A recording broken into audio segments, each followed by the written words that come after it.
Comment fait-on pour avoir une belle voix, pour trouver sa voix? Et oui, c'est la question d'un abonné sur ma chaîne YouTube qui demande donc comment fait-on pour avoir une belle voix, pour trouver sa voix? Comment fait-on pour trouver sa voix? Donc je vais vous exposer mes idées dans cette vidéo, sachant que c'est quand même bien en fait une question qui revient souvent. Il n'y a pas qu'une personne qui a demandé ça en fait. C'est quand même quelque chose que les gens demandent souvent quand ils s'adressent à un prof de chant. Et donc on va d'abord parler de comment fait-on pour avoir une belle voix. Et puis après on parlera de comment on fait pour trouver sa voix. Donc la première chose que j'ai envie dont j'ai envie de parler, c'est du fait que en fait, bien beau c'est subjectif. Donc cette question elle va avoir autant de réponses qu'il y a de personnes dans le monde. Hein, parce que du coup on peut très bien trouver une voix belle et une autre personne va la trouver laide à son goût. Hein, c'est comme quand on dit est-ce que je suis beau, est-ce que je suis belle. Voilà, chacun va trouver certaines personnes belles, d'autres personnes moins belles, ou ce poisson beau, ce poisson pas beau, ce chien beau, ce chat beau ou ce chat pas beau.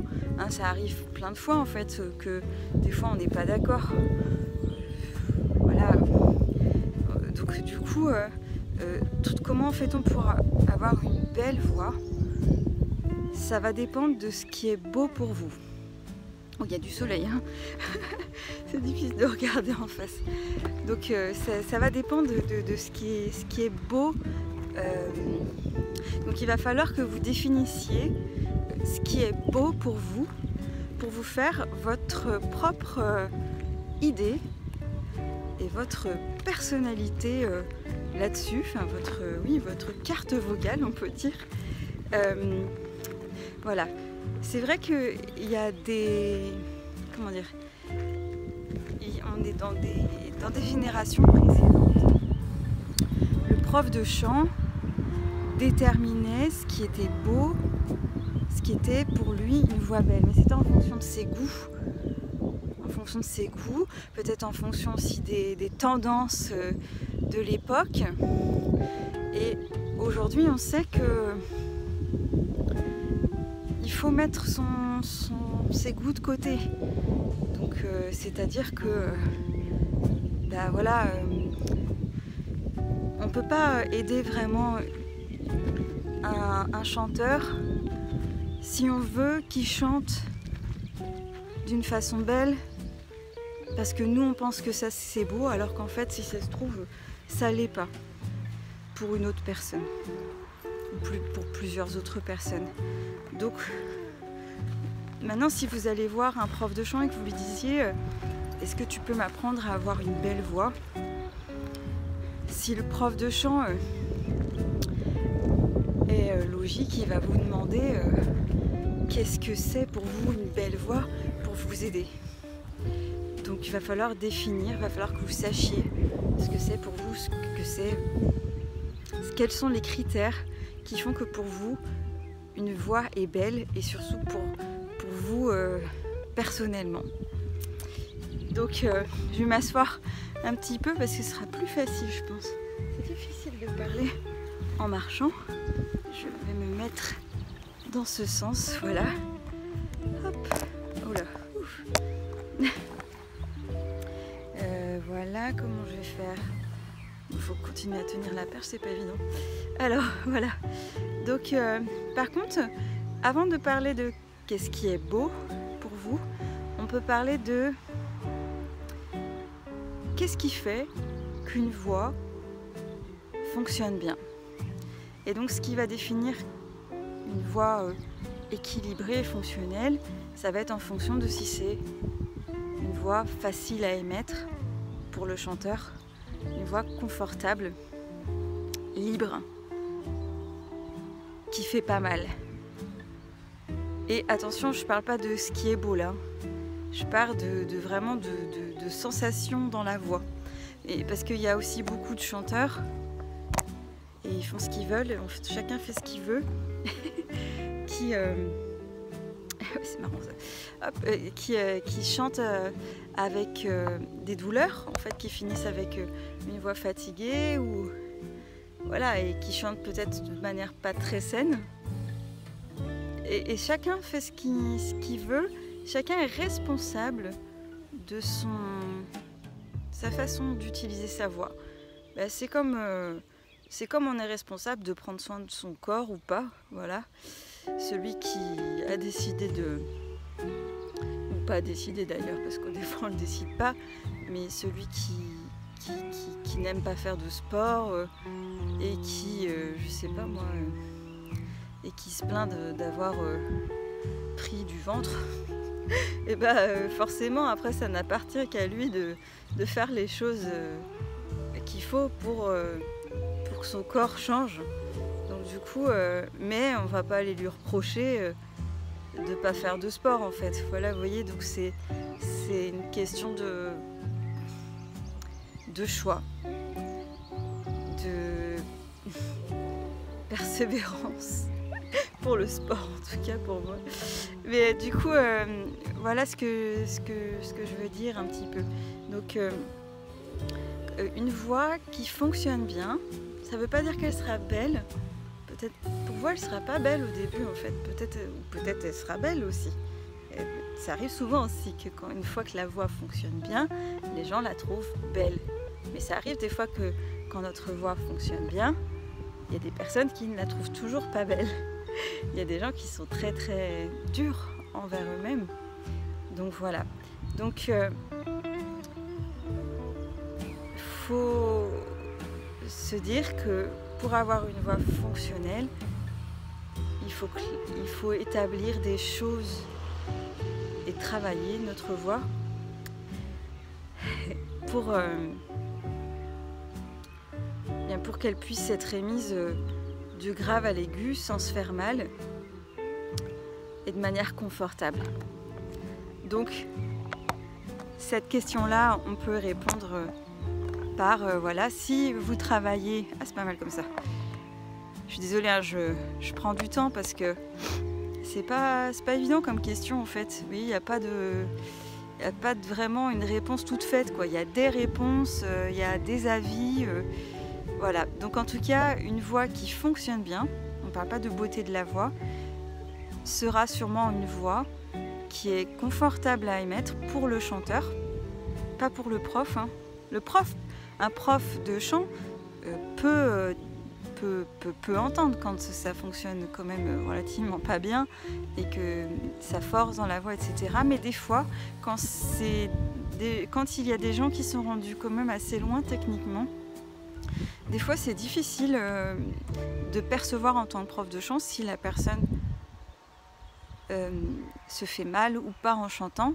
Donc la seule possibilité pour le prof de chant, c'est de demander au chanteur est-ce que c'est confortable ou pas, et est-ce que c'est confortable par rapport aussi à un confort qu'on aura bien déterminé en avance pour savoir, parce que du coup aussi il arrive aussi qu'il y a des gens qui chantent depuis très très longtemps et qui forcent beaucoup dans leur voix et qui ne le savent pas. Et donc pour eux, forcer, c'est normal. Donc avec ces personnes-là, c'est important aussi de remettre à zéro qu'est-ce que c'est une voix qui force pas. Et pour définir ce que c'est le confort, le vrai confort vocal. Voilà. J'espère que vous me suivez. N'hésitez pas à commenter dans la description si tous ces points vous parlent. Et on est d'accord qu'effectivement, il n'y a pas qu'une seule réponse. Donc en tout cas, si je reviens en arrière, parce que là je me perds un petit peu, mais du coup si je reviens en arrière et je disais qu'est-ce qui détermine qu'une voix fonctionne bien. Donc ça va être effectivement le fait que la voix est émise confortablement du grave à l'aigu, mais aussi qu'elle est émise confortablement quand on chante une chanson, 2 chansons, 3 chansons, quand on chante des répertoires faciles, moyennement faciles, difficiles, très difficiles. Donc, qu'est-ce qui va vous aider à faire que votre voix fonctionne bien? Eh bien, la technique vocale.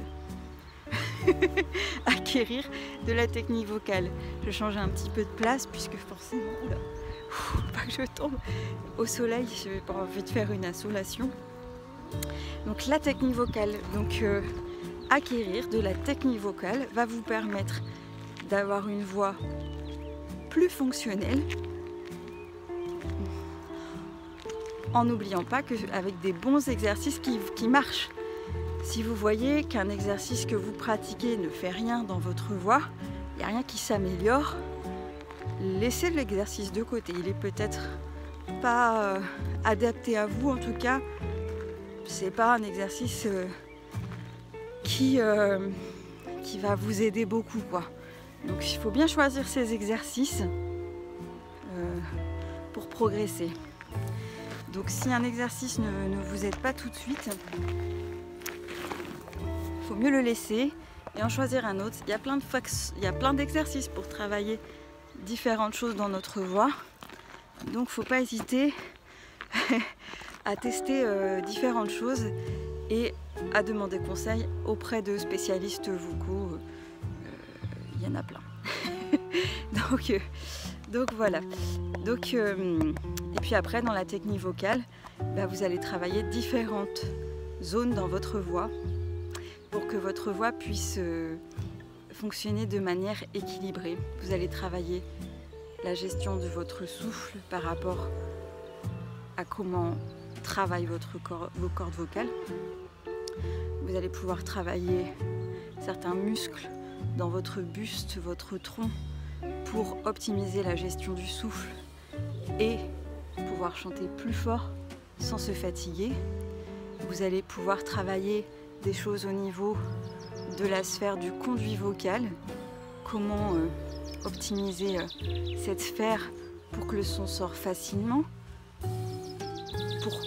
et peut-être plus tard pour colorer la voix selon vos envies. D'accord? Donc, première partie de la question, comment fait-on pour avoir une belle voix? Eh bien, déjà, on oublie le côté beau, on le remet, on va le voir après. On va se dire d'abord, peut-être on va essayer de se...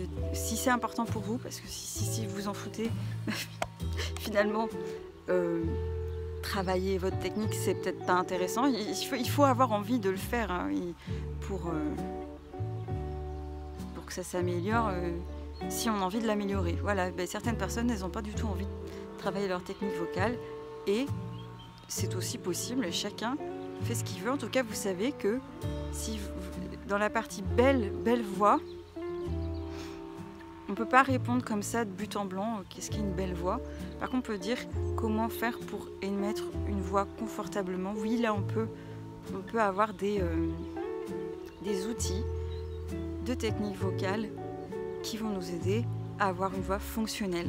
Peut-être à la fin, votre voix, vous la trouverez du coup plus belle, mais surtout, avant de la trouver plus belle, elle sera juste plus fonctionnelle. Donc elle devrait être, si vous avez bien travaillé votre technique vocale, bien, enfin enlevez bien, si vous avez travaillé votre technique vocale de façon efficace, vous devriez voir des progrès tous les jours. Peut-être des petits progrès, peut-être des fois des gros progrès, mais normalement si vous travaillez avec les bons exercices, les exercices efficaces, vous devriez voir que vous progressez à chaque fois. Et donc votre voix, plutôt que de dire ma voix elle est belle, on va plutôt peut-être dire ah tiens, cette note est plus facile, ou cette phrase là j'ai réussi à aller au bout de la phrase sans être essoufflée, par exemple. J'entends ça souvent. Ou alors ah ça fait du bien, voilà, je sais pas, c'est des choses qui chacun va dire avec ses propres mots qu'est-ce que c'est pour lui après quand c'est confortable. Voilà, et vous allez déjà avoir pas mal de choses à faire au niveau de la technique vocale pour que ça soit que ça fonctionne bien, voilà, que ça fonctionne de manière équilibrée. Laissez vos commentaires là-dessous. Est-ce que vous êtes, qu'est-ce que vous en pensez de ce que je vous raconte? J'espère que c'est pas trop long. C'est vrai que c'est un peu long, mais je pense que franchement, c'est dur de répondre en 1 minute, quoi. Ah si, on pourrait dire en 1 minute, qu'est-ce qui est beau pour toi, puis la personne décrit ce qui est beau pour elle dans une voix, et puis voilà, après on part sur un truc personnalisé. Mais là, vu que je fais une vidéo, je peux pas vous dire dans une vidéo, parce qu'en fait je m'adresse à plein de personnes en même temps. Donc je peux pas vous dire, c'est pas possible. Donc du coup, il faut vraiment définir. Et c'est là qu'on arrive donc dans la partie beauté, alors à ce moment-là. La partie beauté de la voix. Beauté de la voix, donc comme j'ai dit au début de la vidéo,